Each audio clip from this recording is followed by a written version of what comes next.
આ જે નોટિફિકેશન 94 અથવા તો આપણે સર્ક્યુલર 143 ની ચર્ચા કરીએ તો એની અંદર 5 મુદ્દા કવર થશે. એક રૂલ 86B, બીજી QRMP સ્કીમ, ત્રીજી રૂલ 36(4) જેની અંદર જે પહેલા 120% સુધીની ક્રેડિટ ક્લેમ થઈ શકતી હતી એ પછી 110% કરી અને ત્યારબાદ 105% કરવામાં આવી. GSTR 1 ની ડ્યુ ડેટ, ક્વાર્ટરલી GSTR 1 ની ડ્યુ ડેટ કે જે પહેલા ક્વાર્ટર પત્યાના 30 દિવસ પછીની હતી, એટલે કે મહિનાના અંતની હતી, તે ઘટાડી અને 13મી તારીખ એટલે કે ક્વાર્ટર પત્યાના મહિનાની 13મી તારીખ પર લાવી દેવામાં આવી. અને ઈ-વે બિલ કે જે પહેલા 100 કિલોમીટર સુધીનું એક દિવસનું ટ્રાવેલિંગ હતું જે ઘટાડીને 200 કિલોમીટર વધારીને 200 કિલોમીટર કર્યું. એ તો આમાં આપણને બહુ અડતું નથી, આપણે એ મુદ્દાને બહુ સ્પર્શીશું નહીં. તો આપણે એક પછી એક આ મુદ્દાની ચર્ચા આપણે કરીશું. તો પ્રથમ આપણે જે લઈશું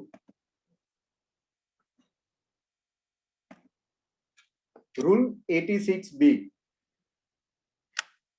હવે મિત્રો આપણે શરૂઆતમાં ચર્ચા કરી ક્રેડિટ અંગેની કે GSTR 1.0 માં આપણી પરચેઝ જે કંઈ બી હોય એની ક્રેડિટ આપણે ક્લેમ કરી શકતા હતા. GSTR 2.0 જે સહજ સુગમ હતું એમાં પણ આપણે ક્રેડિટ ક્લેમ કરી શકતા હતા. પરંતુ GSTR 3.0 જે આવ્યું એ પહેલા 36(4) આવ્યું, ત્યારથી શું થયું કે ક્રેડિટ સપ્લાયર જેટલા ઇનવોઇસ અપલોડ કરે એના બેઝ પર જ ક્રેડિટ મળે એ પ્રકારનું સરકારનું વલણ થયું. 36(4) માં પણ પહેલા ઓક્ટોબર 19 માં 120% સુધીની ક્રેડિટ ક્લેમ કરી શકીએ એ પ્રકારનું પ્રોવિઝન કરવામાં આવ્યું. તરત જ 2 મહિના પછી એ પ્રોવિઝન 110% પર લઈ જવામાં આવ્યું. વચ્ચેનો તો આખો પેન્ડેમિકનો ગાળો આવ્યો, પરંતુ આ નોટિફિકેશનની અંદર એ પ્રોવિઝનને 105% કરવામાં આવ્યું. 86B માં એવું કહેવામાં આવ્યું કે જે ક્રેડિટ છે તમારી એ ક્રેડિટ પણ જો એમાં પણ તમારી ક્રેડિટને 1% તમે ઓછી લઈ શકો એ પ્રકારનું પ્રોવિઝન કરવામાં આવ્યું. ડિટેલમાં આપણે આ પ્રોવિઝનના શબ્દો જોઈએ તો the person shall not use the amount available in electronic credit ledger to discharge his liability towards output tax in excess of 99%, not 100%, in excess of 99% of such tax liability in cases where the value of taxable supply other than exempt supply or zero rated supply in a month exceeds 50 lakhs of rupees. Practically કહું તો 3B ના 3.1A ની અંદર જો તમારી value કોઈ પણ પીરિયડમાં 50 લાખ કરતા વધારે હશે તો તમારી પાસે ક્રેડિટ લેજરમાં જે કંઈ પણ ક્રેડિટ છે એના તમે 99% વાપરી શકશો આઉટપુટ ટેક્સના. હવે આ મુદ્દો ઉપસ્થિત થયો તો ઘણા બધાના 50 લાખની ઉપર પીરિયોડિકલ ટર્નઓવર તો ટેક્સેબલ રહેવાના. તો એની અંદર અમુક એક્સેપ્શન્સ ડિક્લેર થયા. એ એક્સેપ્શન્સ હોય એમાં તમે ફોલ થતા હોય તો તમારે આ રૂલ 86B ની કેલ્ક્યુલેશન કરવાની જરૂરિયાત રહેતી નથી. કયા કયા છે આપણે થોડા જલ્દી જોઈ લઈશું. એમાં કે જો છેલ્લા 2 વર્ષનું ઇન્કમ ટેક્સ રિટર્ન તમારું 1 લાખ કરતા વધારે હોય, ડિટેલ સેક્શન્સ એની અંદર લખેલી છે. જો તમે લાસ્ટ યર રિફંડ તમે 1 લાખ કરતા વધારે ક્લેમ કરેલું હોય. ત્રીજો જે અગત્યનો પોઈન્ટ છે કે જેની અંદર ઘણા બધા કવર થઈ જાય કે registered person has discharge output tax liability in excess of 1% of the total output liability cumulatively till the period of filing. આપણે એને એક એક્ઝામ્પલ તરીકે પણ એના ડિટેલમાં જોઈશું કે આને કેલ્ક્યુલેશન કેવી રીતે કરવું. તો આનું એક્ઝામ્પલ કેવી રીતે થાય, આની પ્રેક્ટિકલ અસર શું થશે કે જો દાખલા તરીકે તમારો આઉટવર્ડ ટેક્સ 500 રૂપિયા, ઇનવર્ડ ટેક્સ 500 રૂપિયા બંને, તો અને 86B તમને લાગુ પડે છે તો શું પરિસ્થિતિ થશે કે ITC 500 ના બદલે 1% એટલે 495 રૂપિયા તમે યુઝ કરી શકશો. ₹5 તમારે કેશમાં પે કરવાના છે અને જે ₹500 આઈટીસી છે એમાંથી ₹5 જે વધ્યા એ કેરી ફોરવર્ડ જશે. એક કેસ આવો તમારી સામે આવી શકે. દાખલા તરીકે 500 આઉટવર્ડ છે, 497 તમારી ક્રેડિટ છે, તો શું થશે? તો પણ આ 501% તમારે કેશમાં ભરવાનો છે. 495 તમે ક્રેડિટ યુઝ કરી શકશો અને વધેલા 2 તમે કેરી ફોરવર્ડ ક્રેડિટ થશે. You got my point? અને જો ₹400 તમારો ઇનવર્ડ સપ્લાય 500 છે તો તમારું ટેક્સ જે ₹100 થાય છે વિચ ઇઝ એક્સીડ્સ 1%, તો અહીંયા તમારી 86B ની એપ્લિકેબિલિટી થશે જ નહીં અને તમારે એ લાગુ નહીં થાય. એટલે અહીંયા આપણો 3 નંબરનો જે મુદ્દો હતો એ 3 નંબરનો મુદ્દો લાગુ પડશે. હવે જે 3 નંબરનો મુદ્દો હતો કે 1% ક્યુમ્યુલેટિવ ટેક્સ કેવી રીતે ગણવો, તો એનો એક સાદો એક્ઝામ્પલ આપણે લઈએ કે દાખલા તરીકે તમારું નવેમ્બર 2021 સુધીની લાયબિલિટી ₹10 લાખ છે અને એમાંથી તમે ₹9,93,000 આઈટીસી થી ડિસ્ચાર્જ કરો છો, તો કેશથી કેટલી થાય? ₹7,000, 10 લાખ પૂરા કરવા માટે. હવે આની અંદર આરસીએમ પણ ₹28,000 તમે કેશથી પે કરેલો છે, તો ટોટલ કેશથી તમે પે કેટલા કર્યા? ₹35,000. પરંતુ આની અંદર એક કેચ છે કે આરસીએમ ની જે લાયબિલિટી તમે કેશથી પે કરી એ તમારે આ 1% માં ગણવાની નથી. એટલે જે ₹10 લાખ તમારી ટોટલ લાયબિલિટી હતી એમાંથી ₹35,000 તમે કેશથી ભર્યા, એટલે આમ થયા 3.5%, વિચ ઇઝ ગ્રેટર દેન 1%.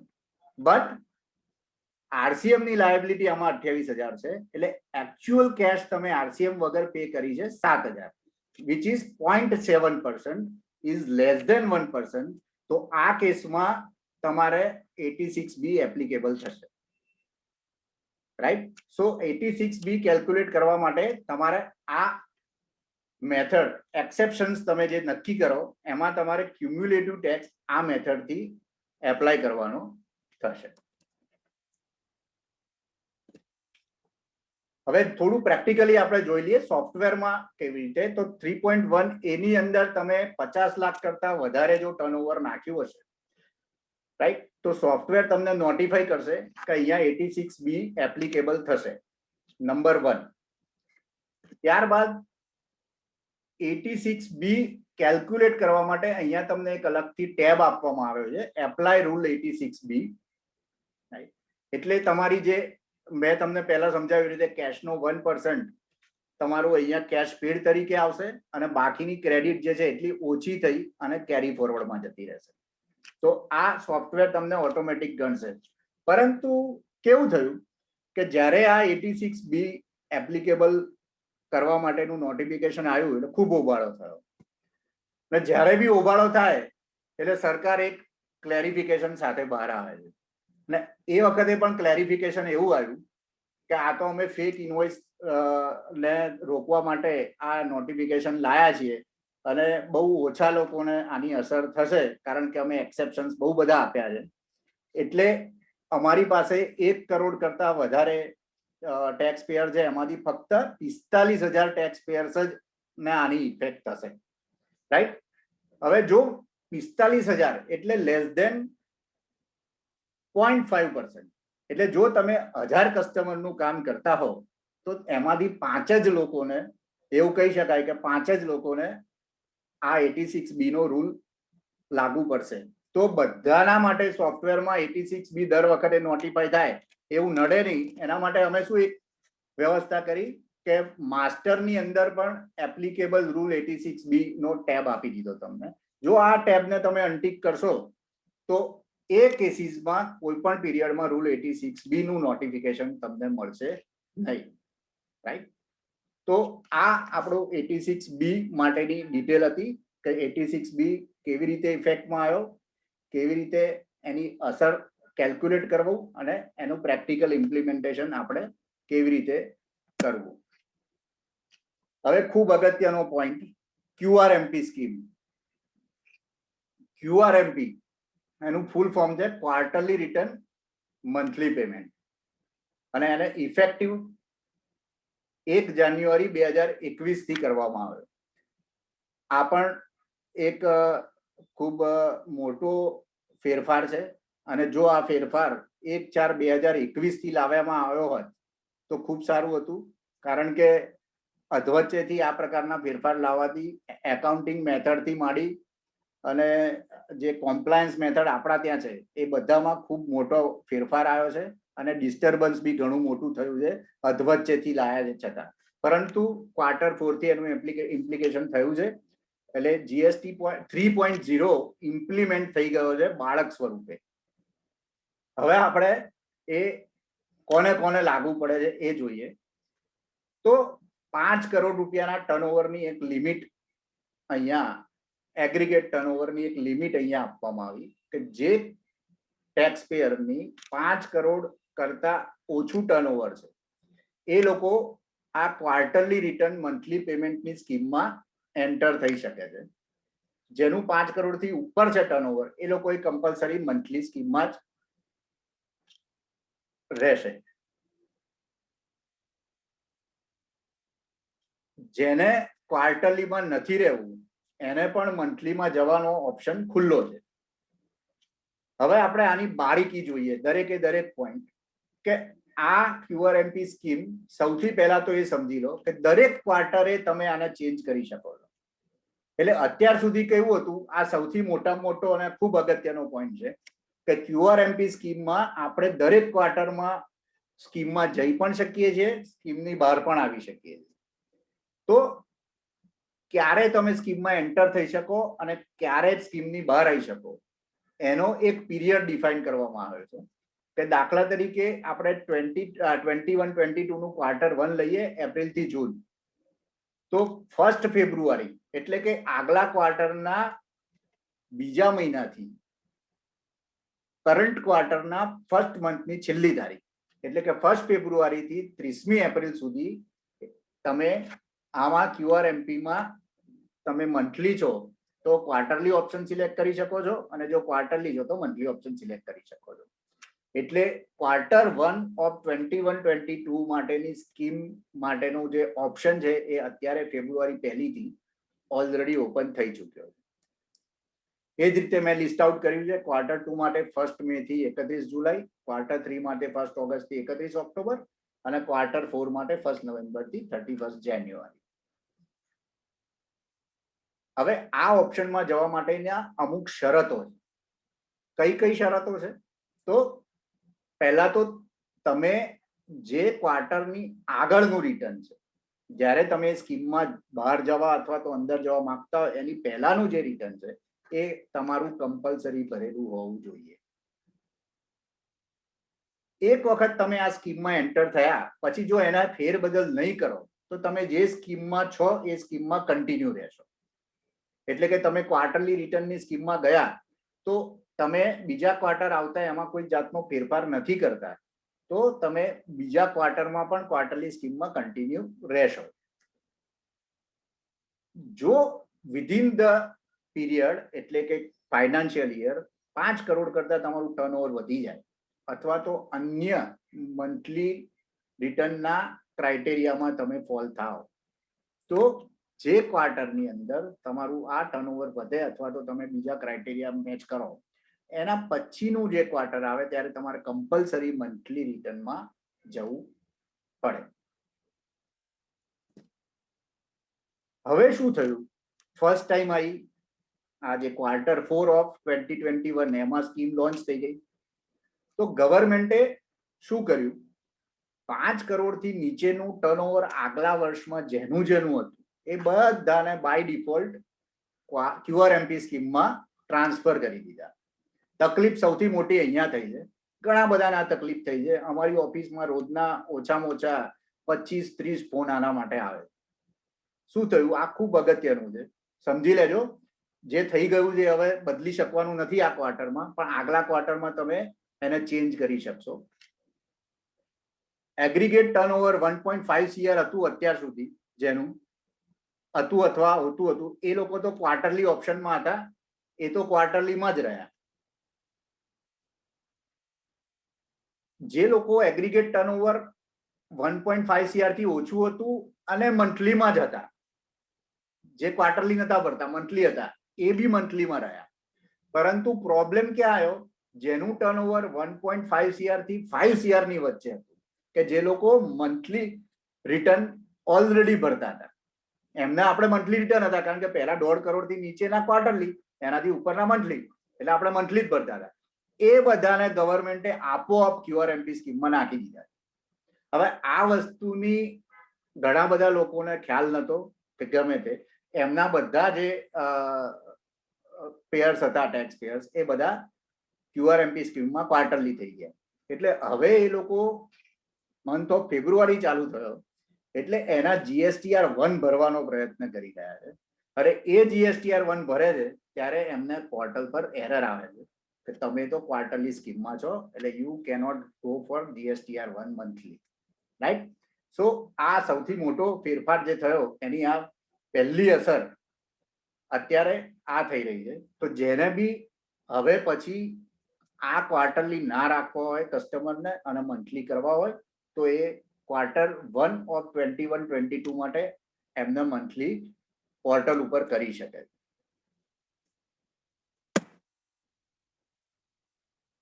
હવે દાખલા તરીકે આ QRMP સ્કીમ તો સરકારે લાવી દીધી અને એવું કીધું કે અમે લગભગ 5 કરોડથી નીચે સરકાર પાસે 90% ઉપર ટેક્સ પેયર્સ 5 કરોડથી નીચે ના છે.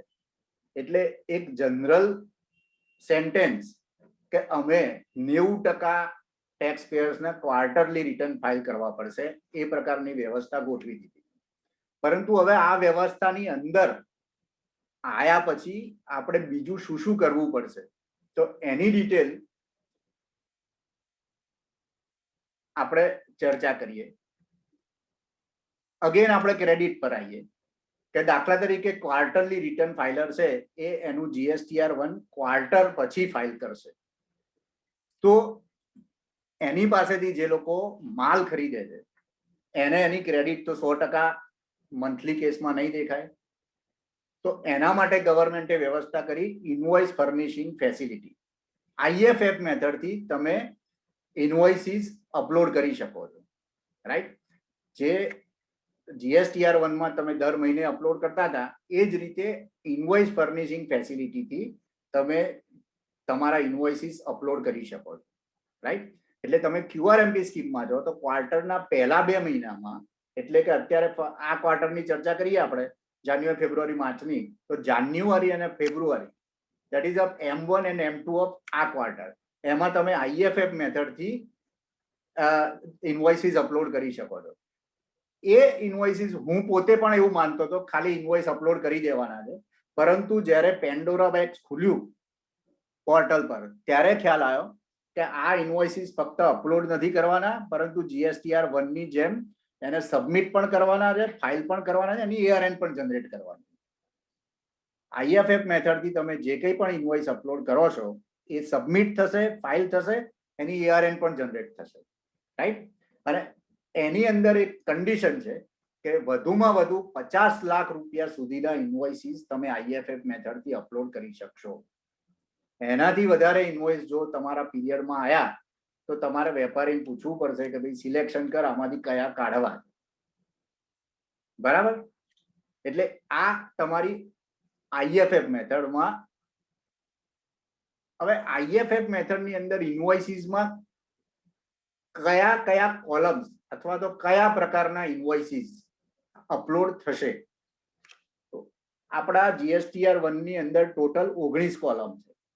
તો એ 19 કોલમમાંથી IFF મેથડની અંદર B2B, B2BA, CDNR અને CDNRA આ 4 કોલમ IFF મેથડથી અપલોડ કરવાના છે. બાકીના જે 15 કોલમ છે, બરાબર, એ ઇન્ક્લુડિંગ B2C, B2CL, B2CS, એ એક્સપોર્ટ, એડવાન્સ, આ કશું જ તમારે IFF મેથડમાં અપલોડ કરવાનું છે નહીં, એ લેશે પણ નહીં. એટલે IFF મેથડમાં ફક્ત ને ફક્ત આ 4 જે કોલમ છે એ જ અપલોડ થશે. હવે આપણે પેલો પ્રોબ્લેમ તો સોલ્વ થઈ ગયો કે તમારા પરચેઝરને તમારા જે ઇન્વોઇસીસ છે એ જો તમે ક્વાર્ટરલી સ્કીમમાં ગયા હો તો દેખાશે કે નહીં દેખાય? તો દેખાશે. અને એક પોઈન્ટ કે આઈએફએફ દર મહિનાની 13મી તારીખે બ્લોક થઈ જશે. 13મી તારીખ પછી તમે આઈએફએફ માં ઇન્વોઇસ અપલોડ કરી શકશો નહીં. એની છેલ્લી તારીખ છે 13મી. એટલે M1 અને M2 ની છેલ્લી તારીખ રહેશે 13મી. 13મી સુધીમાં તમે ઇન્વોઇસ અપલોડ કરી શકશો. હવે વસ્તુ આવી કે 3B જે છે એમાં તમે દર મહિને ટેક્સ ભરતા હતા, સરકારને દર મહિને ટેક્સ મળતો હતો. તો ક્વાર્ટરલી રિટર્નની અંદર ટેક્સ કેવી રીતે ભરવાનો? તો ટેક્સ ભરવા માટે એક ચલણ સિસ્ટમ બનાવી છે સરકારે QRMP માં PMT06 અને જેની છેલ્લી તારીખ છે 25મી. એટલે કે જાન્યુઆરી મહિનાનું ટેક્સ તમે 25મી ફેબ્રુઆરીએ PMT06 સુધીમાં ભરી શકો છો.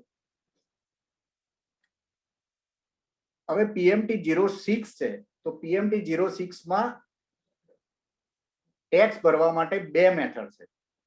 એક ફિક્સ્ડ સમ મેથડ અને બીજી સેલ્ફ એસેસમેન્ટ મેથડ. ફિક્સ્ડ સમ મેથડ છે એની અંદર આગલું જે ક્વાર્ટર છે, હવે ક્વાર્ટરલી સ્કીમ થઈ ગઈ, ક્વાર્ટરલી તમે 3B ભરશો. એટલે જો આગલા ક્વાર્ટરની અંદર 3B ની અંદર ક્વાર્ટરલી 3B ભર્યું હોય તો M1 અને M2 એટલે અત્યારના સમયમાં આપણે જોઈએ તો જાન્યુઆરી અને ફેબ્રુઆરીમાં જે ટોટલ ટેક્સ તમે 3B ની અંદર ભર્યો હોય એના 35% M1 માં અને 35% M2 માં. એટલે પહેલા મહિને 35% અને બીજા મહિને 35% ટેક્સ તમારે ભરી દેવાનો. પોર્ટલ એ ઓટો કેલ્ક્યુલેટ કરીને એમાઉન્ટ આપશે તમને અને પોર્ટલે જે એમાઉન્ટ આપી એ જ એમાઉન્ટ તમારે કેશ લેજરમાં અપડેટ કરવાની રહેશે. ધ્યાન રાખજો, કેશ લેજરની અંદર અપડેટ થશે. PMT06 જે છે એથી કેશ લેજર અપડેટ થશે. અને બીજો કે દાખલા તરીકે તમે મંથલીમાંથી ક્વાર્ટરલીમાં આવ્યા છો એટલે આગલો જે પીરિયડ છે એ તમારો મંથલી ટેક્સ પીરિયડનો પીરિયડ છે. તો જે છેલ્લો મહિનો છે એ મહિનામાં તમે જે ટેક્સ ભર્યો છે એના 100% તમારું PMT06 માં ફિક્સ સમ મેથડમાં એમાઉન્ટ કેલ્ક્યુલેટ થઈને આવશે. એટલે અત્યારના પીરિયડમાં આપણે જોઈએ તો બધાએ ડિસેમ્બર 3B નું મંથલી રિટર્ન ભર્યું છે.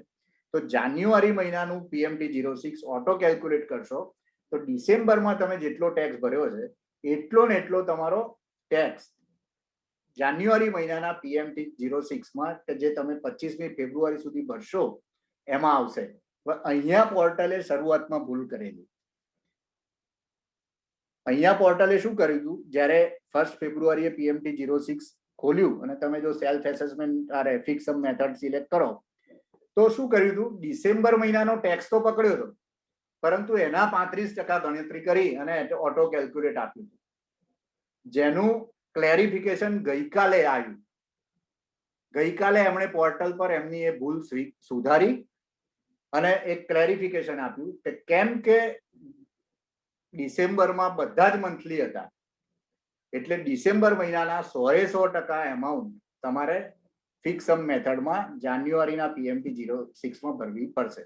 અહીંયા એક્ઝામ્પલ તરીકે છે કે 100 રૂપિયા CGST હોય તો તમારું આગલું ક્વાર્ટર હોય તો 35 થાય છે અને અહીંયા જો આગલું મંથ હોય તો 50 રૂપિયા તમારો ટેક્સ હોય તો પૂરેપૂરો 50 રૂપિયા તમારો કેલ્ક્યુલેટ થઈને આવશે.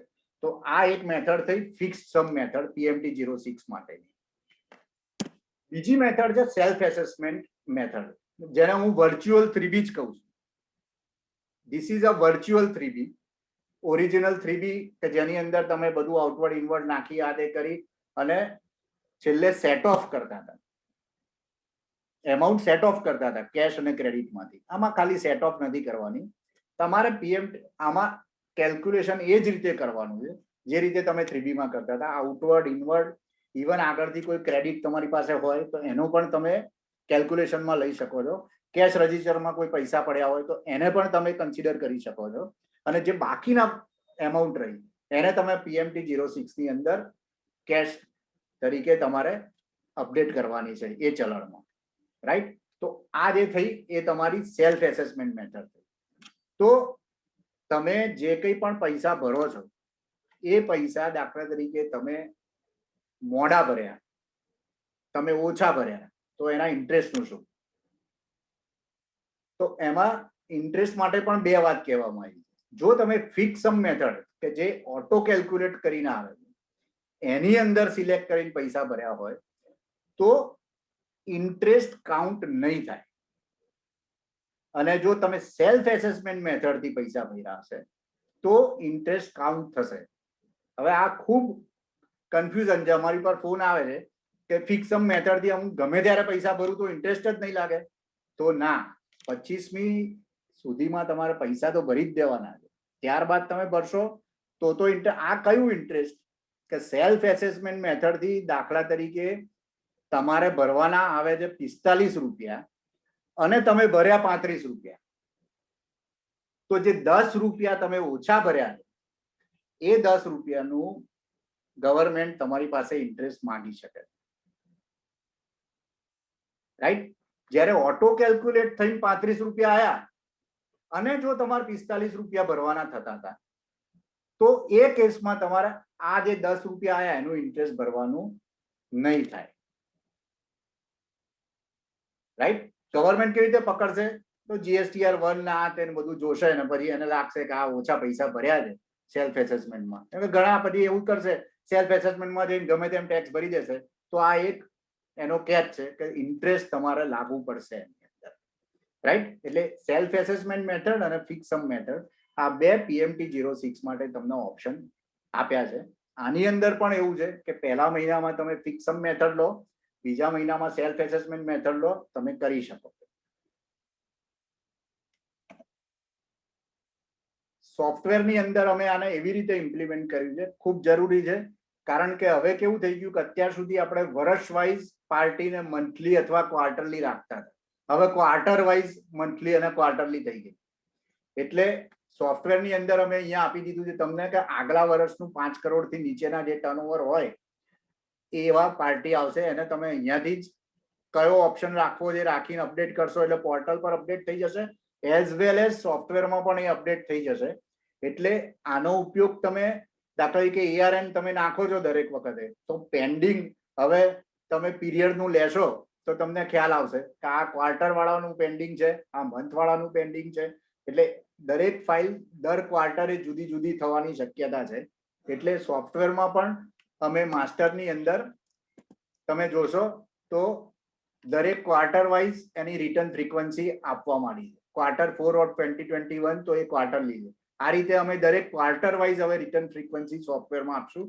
તમારે બી એ રીતે ડિફાઇન કરવી પડશે તો જ તમે કોના રિટર્ન બાકી રહ્યા, કોના રિટર્ન થઈ ગયા, એ જે રિપોર્ટ ને બધું કાઢો છો એ તમે પ્રોપરલી કાઢી શકશો. PMT 06 માટે પણ અમે અહીંયા ઓપ્શન આપ્યો છે કે ક્વાર્ટરલી PMT 06 માં તમે સેલ્ફ એસેસમેન્ટમાં જવા માટે 35%માં તો એકોર્ડિંગલી પ્રીવિયસ ક્વાર્ટરનો ટેક્સ થઈ અને તમારો 35% અથવા 100%માંથી શું ટેક્સ થાય છે એ તમને અહીંયા જ બતાવી દેશે. એટલે તમારું કેટલા રૂપિયાનું ચલણ ઓટો કેલ્ક્યુલેટ થઈને આવશે એ સોફ્ટવેર કહી દેશે, પ્રોવાઇડેડ આગલા ક્વાર્ટરના ડેટા તમારા સોફ્ટવેરમાં હોવા જરૂરી છે. તો આ આપણે ચર્ચા કરી QRMP, એની પ્રોસિજર, એની અંદર કયા કયા ઓપ્શન છે IFF PMT. હવે એની અંદર ઘણી બધી ક્વેરીઝ આવે છે. આ ક્વેરીઝ બધી પ્રેક્ટિકલ ક્વેરીઝ છે જે મારા હેલ્થ સેન્ટરમાં લોકોની આવે છે, જે અત્યારે આ વેબિનારમાં આપણે ચર્ચીએ તો તમારા બી ઘણા પ્રોબ્લેમ જોડે સોલ્વ થશે. એક તો IFF invoice is uploaded in January and February will repeated in Q1 of GSTR 1. તો અગાઉ મેં કીધું એમ જો તમે એના એ જ ઇન્વોઇસ રિપીટ કરશો તો ડુપ્લિકેટ ઇન્વોઇસની એરર આવશે. રાઈટ? અને તમારે એ ઇન્વોઇસ GSTR 1 માં એરર આપીને અપલોડ નહીં થાય. અહીંયા ખૂબ ધ્યાન રાખવું પડશે, ખૂબ એટલે ખૂબ ધ્યાન રાખવું પડશે. મારું તો તમને એવું કહેવું છે કે એક વધારાનું રિકન્સિલેશન તમારી સામે આવ્યું કે જ્યારે તમે Q1 નું GSTR 1 અપલોડ કરશો ત્યારે આગળના 2 મહિનામાં IFF મેથડથી તમે જે ઇન્વોઇસ અપલોડ કર્યા હશે એ ઇન્વોઇસનો ડિટેલ સાથે GSTR 1 ને તમારે કમ્પેર કરવું પડશે. કારણ કે શું છે, પ્રેક્ટિસ વેપારીના ત્યાં, ઘણા બધા વેપારીના ત્યાં એવી પ્રેક્ટિસ છે કે માલ 100 નંગ મોકલ્યો, હવે એ માલમાંથી 20 નંગ પાછા આવ્યા કે 10 નંગ ખરાબ નીકળ્યા, તો વેપારી શું કરશે કે 100 નંગનું ઇનવોઇસ મોકલ્યું હતું, એમાંથી 10 નંગ પાછા આવ્યા તો એ જ ઇનવોઇસ સુધારી 90 નંગનું કરી નાખે, ને ઇન બિટવીન એને IFF મેથડમાંથી તમને 100 નંગનું ઇનવોઇસ મોકલાઈ દીધું, તો એની સિસ્ટમમાં 90 નંગ માટેનું ઇનવોઇસ હશે અને પોર્ટલ ઉપર 100 નંગનું ઇનવોઇસ ચડી ગયું હશે. એટલે સિમિલર ઇનવોઇસ તમારી પાસે લાયબિલિટી બદલાઈ જશે GSTR 1 ના નેચર પરથી. આપણે આગળનો પોઈન્ટ જોઈશું કે આ લાયબિલિટીના ડિફરન્સ છે, એની ઉપર હવે આ નોટિફિકેશનમાં શું કહેવામાં આવ્યું, રાઈટ? તો આવું થવાની શક્યતા ખૂબ છે, એટલે તમારે તમારા ટેક્સ પેયરને પણ ખૂબ એજ્યુકેટ કરવો પડશે. બીજું, જ્યારે GSTR 1 ક્વાર્ટરલી તમારા હાથમાં આવશે ત્યારે જે આપણે 4 પોઈન્ટ લીધા કે જે IFF માં કવર્ડ છે, એમાં ફક્ત 1 મહિનાની વેલ્યુ આવશે, અત્યારે લઈએ તો માર્ચ મહિનાની, અને બાકીના 15 કોલમ છે, બરાબર? B2C, P2CL, તમારું એક્સપોર્ટ, OT વગેરે, એમાં 3 મહિનાનો ડેટા હશે. એટલે આ એક કન્ફ્યુઝિંગ છે. તમારે વેપારી એની એકાઉન્ટિંગ સિસ્ટમમાં પણ આ ફેરફાર કરવો પડશે, તમારે પણ આ રિકન્સિલેશન પ્રોપર કરવાનું આવશે. એટલે આપણી પાસે અત્યાર સુધી પરચેઝનું રિકન્સિલેશન કરતા હતા, હવે સેલ્સનું રિકન્સિલેશન પણ આપણે કરવું પડશે ક્વાર્ટરલીના ટાઈમે, તો જ તમારું GSTR 1 ક્લિયર અને સાચું જશે. બીજું છે cash deposited through PMT 06 for M1 and will available in view. હા, તો એ તમારી કેશ રજિસ્ટરમાં અપડેટ થઈ જશે. ડિસેમ્બર મહિનામાં કોઈ ITC રહેલી છે તો એ તમારે એક્ઝેક્ટલી GSTR 3B ભરતી વખતે યુટિલાઇઝ કરવાની છે, જે મેં તમને કીધું PMT વખતે બી યુટિલાઇઝ કરી હશે તો તમે કરી શકશો. So this is the point, details of QRMT. હવે આપણે ચોથો અને સૌથી અગત્યના પોઈન્ટ પર જઈએ. Why comparison of return furnished is required now? તો એના માટે નોટિફિકેશનમાં જે વર્ડિંગ્સ યુઝ કર્યા છે કે significant difference or anomalies is indicating leading to cancellation of registration of the said person and his registration shall be suspended and will be notified in REG 31 form electronically or into the email available on the portal. કયા difference? GSTR 1 અને 3B નો difference અને GSTR 2A અને 3B નો difference. GSTR 1 અને 2B નો 3B, GSTR 2A અને 3B, એમાં જો કોઈ significant difference proper ઓફિસરને લાગશે તો તમારું રજિસ્ટ્રેશન સસ્પેન્ડ કરવા સુધીની એની પાસે સત્તા છે. એટલે જ મેં આની પહેલા કીધું હતું કે ડિફરન્સ કમ્પેરિઝન 1 અને 3B ની શું કામ હવે ખૂબ ઇમ્પોર્ટન્ટ થઈ જાય. તો એ આ નોટિફિકેશન થી એનું ઇમ્પોર્ટન્સ આપણને સમજાય છે.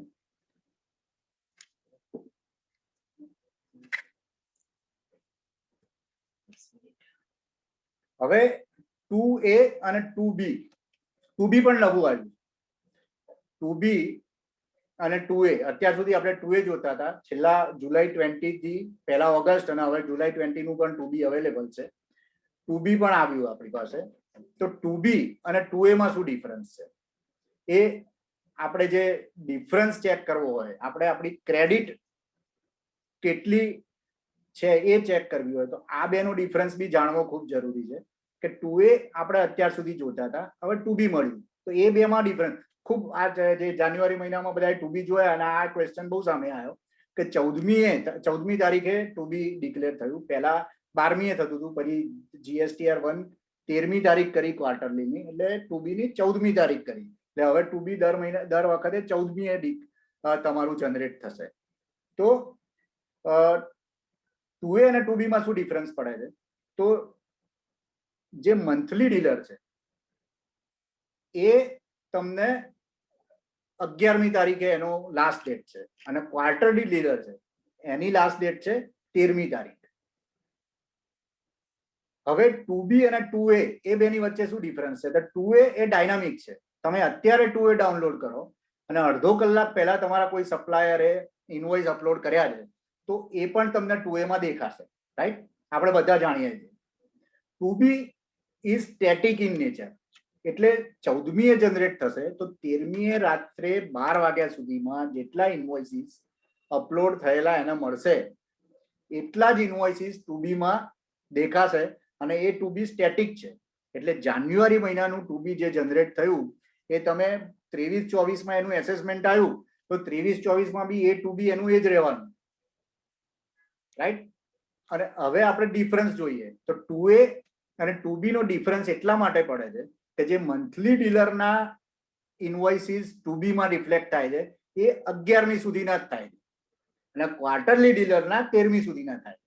એટલે જે મંથલી ડીલરે 11મી તારીખ પછી, એટલે દાખલા તરીકે 12મી અથવા 13મીએ જે ઇનવોઇસ અપલોડ કર્યા હશે એ તમને 2B માં નહીં દેખાય, રાઈટ? એટલે આ હું એક એસોસિએશન તરફથી તમને એક શું કહેવાય સજેશન માટે કહું છું કે જો 2A માં આપણને રિટર્ન ફાઇલિંગ ફ્રીક્વન્સી પણ મળે જે આપણને નથી મળતી, જે 2A માં ઇનવોઇસીસ આવે છે એની સાથે જે ઇનવોઇસ આવે એ ડીલરની return filing frequency whether is a monthly dealer or quarterly dealer, તો આપણે છૂટું પાડી શકીએ કે આ ઇનવોઇસીસ જે છે એ 2B માં આવશે કે નહીં આવે, અથવા તો એ ટાઈમસર ભરાયેલું ઇનવોઇસ છે કે ટાઈમસર ભરાયેલું ઇનવોઇસ નથી.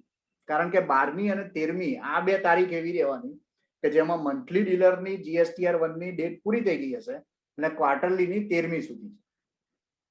એટલે આ એક અગત્યનો મુદ્દો છે અને 2A અને 2B માં જે મેઇન ડિફરન્સ આવે છે એ આ મુદ્દાના કારણે આવે છે. અને આ 2A અને 2B નો ડિફરન્સ માટે અમારી પાસે પણ ખૂબ ક્વેરી આવે છે અને મુદ્દો એમાં મોટા ભાગે આ જ હોય છે. હવે જરૂરી થઈ ગયું કે ક્રેડિટ, પહેલા મેં કીધું એમ પહેલા આપણે ક્રેડિટ બુક્સ પ્રમાણે લેતા હતા, GSTR 1.0 માં સત્તા હતી, 2.0 માં પણ એવું કહેવામાં આવ્યું હતું જે આવ્યું જ નહીં. અને હવે તો આ પ્રશાંતભાઈએ જે કીધું બજેટમાં સેક્શન 16(2)AA એમાં જ લખી દીધું કે જેટલી આઉટવર્ડ સપ્લાયમાં ક્રેડિટ ઇનવોઇસીસ હશે એટલાની ક્રેડિટ તમે લઈ શકશો, રાઈટ?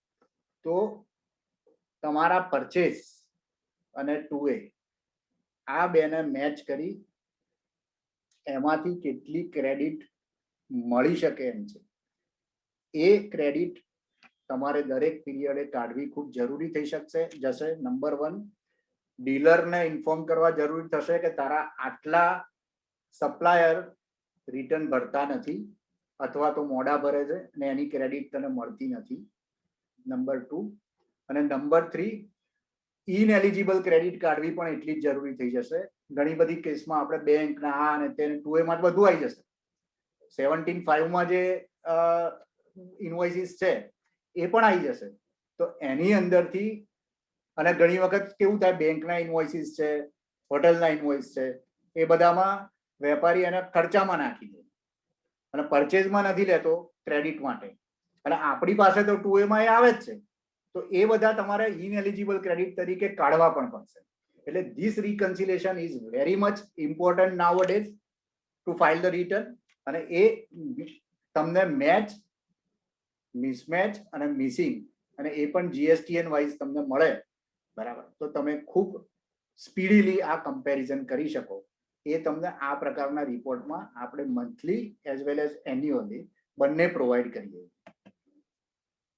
36(4) નું કેલ્ક્યુલેશન કરવું જરૂરી થઈ ગયું છે અને ઘણા બધા લોકોએ આ વસ્તુ ધ્યાનમાં પણ દોરી છે આ વખતે કે તમે ઓડિટ કરશો 19-20નું. ચલો પછીનું હવે સરકારે માફ કર્યું તો 19-20નું તો આપણે કરવાનું છે અને 19-20માં 2019 થી 36(4) લોન્ચ થઈ.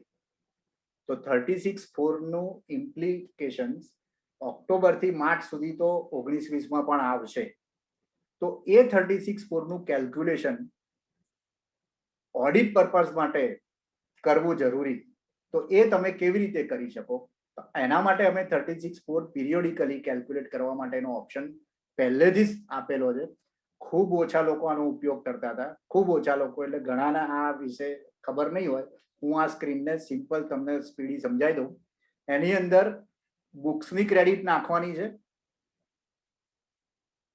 ત્યારબાદ 2A ની જે ક્રેડિટ આ પીરિયડની અહીંયાથી તમે ડાઉનલોડ કરવા જો એ અહીંયા ઓટોમેટિક આવી જાય છે. પછી લખ્યું છે additional ITC as per 2A uploaded after previous period filing. એટલે હમણાં જ આપણે ચર્ચા કરી કે આગલા મહિનાના ડ્યુ ડેટ પછી થી જે ઇનવોઇસીસ અપલોડ થયા છે આ મહિનાની ડ્યુ ડેટ સુધીમાં, તો એ તમને અહીંયા જ મળશે. બીજું 2A માં તો બધા જ ઇનવોઇસ આવે. દાખલા તરીકે અત્યારે જાન્યુઆરી મહિનામાં પણ ઓગસ્ટ મહિનાના ઇનવોઇસ આવી શકે છે. એમાંથી કોઈ ઇનવોઇસ એવા છે કે જે ઇનએલિજિબલ ક્રેડિટ ના છે, તો એ તમે અહીંયા બાદ કરી શકો. આ પીરિયડના જે ઇનએલિજિબલ ઇનવોઇસીસ છે ફોર ક્રેડિટ, એટલે કે જેની ક્રેડિટ તમે રિવર્સ કરતા હોય નોર્મલી, એ અહીંયા બાદ કરી શકો. ત્યારબાદ નેટ GSTR 2A ની જે ક્રેડિટ આ મહિનાની તમને મળવા પાત્ર છે એ તમને સોફ્ટવેર આપશે. એટલે બુક્સ લેસ તમે જે ક્લેમ કરો છો એ credit remaining credit lapse credit તરીકે આગલા મહિનામાં કેરી ફોરવર્ડ થાય છે, અને એ તમને આ કોલમમાં અહીંયા મળી જાય આગલા મહિનામાં.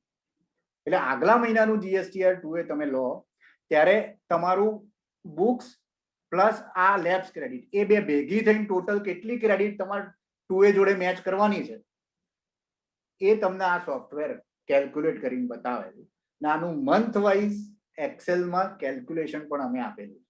એટલે this feature is very important nowadays, કે તમે 36(4) નું કેલ્ક્યુલેશન કરવા માટે એઝ વેલ એઝ ઓડિટ પર્પસમાં તમારે 36(4) ઇમ્પ્લિમેન્ટ કરવું હોય તો એ બંનેમાં તમે આનો ઉપયોગ ખૂબ સરળતાથી કરી શકશો. લાસ્ટ GSTR 3B ની અંદર નોટ્સનું એક ફીચર એડ કરી રહ્યા છે. કેમ જરૂરી થઈ ગયું?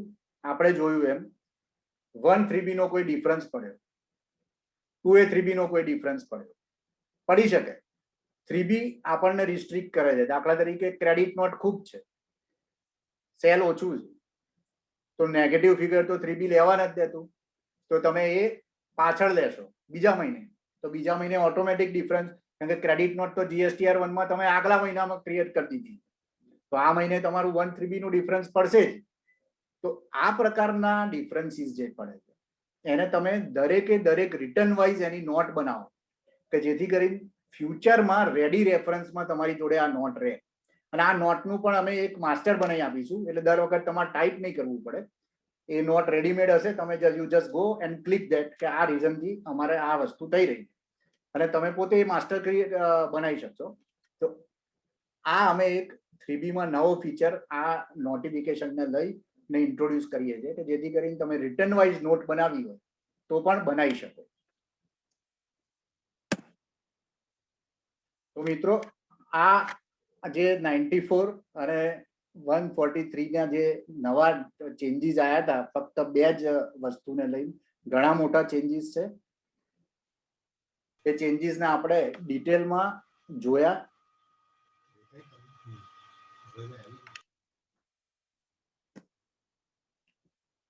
આ સોફ્ટવેરમાં અમે બીજો પણ એક અગત્યનો ફીચર મૂક્યો છે જે તમારે વાપરવો જોઈએ, વોટ્સએપનો ફીચર. એ અત્યારે ખૂબ કામમાં લાગશે. 2A અથવા 2B ની તમારી જે કંઈ ક્રેડિટ આવે છે તમે સીધી કસ્ટમરને વોટ્સએપ કરશો તો એ સીધું જોઈ શકશે કે મારી 2 માં આટલી ક્રેડિટ છે અને મને આટલી જ ક્રેડિટ પોર્ટલ પર અવેલેબલ છે. સીધું જ તમે કસ્ટમર જોડે કોમ્યુનિકેટ સોફ્ટવેરથી જ કરી શકશો. અને હવે તો અમે એક પાર્ટીમાં 2 વોટ્સએપ થઈ શકે એવી ફેસિલિટી આપી છે, એટલે તમે customer as well as accountant બંનેને એ મેસેજ મોકલી શકશો. તો આ સાથે હું મારું વક્તવ્ય અહીંયા સમાપ્ત કરું છું.